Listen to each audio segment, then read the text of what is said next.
One of my favorite yoga quotes that when I heard it, was attributed to a teacher by the name of Jason Crandall, is that shavasana is always the peak pose. So shavasana, as most of you out there probably know, is that final pose where you're lying on the floor and relaxing and integrating your yoga practice. And today I'm going to take you through a short tutorial on how to come up safely from a lying down position on your back. And what is not recommended is from a lying on the back position is to just fling your way up like a sit-up and sit up in an abrupt way. There are a lot of potential risks to doing it that way, to your muscles, to the discs in your spine. The blood pressure change can be a bit jarring to people. It's also a bit unsettling to the nervous system to have been relaxing for 5 or 10 minutes and then to sit up so quickly. So there's lots of reasons why transitioning that way is not recommended. So I'm going to lie down on my back and I'm going to show you the way to transition onto your side and use your arms to come back up.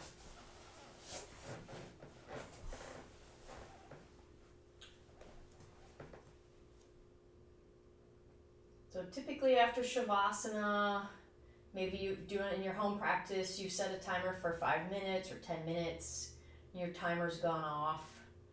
And then once that's happened or your teacher starts to cue you to come out, keeping the eyes closed, just becoming aware of the whole body. Maybe notice the breath, noticing sounds. And then the awareness moves towards your feet and your hands. You start to wiggle the fingers and the toes. And sometimes people like to do a big full body stretch, or not. And then this next couple of pieces is the really important part. So from lying on the back, eventually the knees get bent. Decide which side you're going to roll to. The right side's more popular. But if you have any shoulder issues or any reason why lying on your right side is not going to be comfortable, then rolling to the left side is certainly an option. So if you're rolling to your right side, you bring the right arm up underneath your head, or if you have a blanket underneath there, maybe you don't need to move your arm. And pause in a side lying position with the knees bent, shoulders and hips fairly stacked. And if you're on your right side, the left palm is resting gently on the floor. And it's recommended to spend couple 2-3 breaths here side lying as a way to start reorientating the body.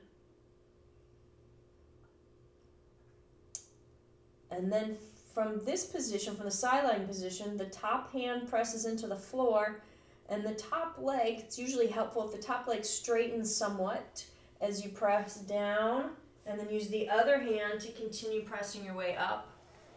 And then once you're fairly upright, grabbing any props or adjusting yourself to whatever sort of seated position is going to be most comfortable. So there you have it, a safe and mindful way to transition out of shavasana.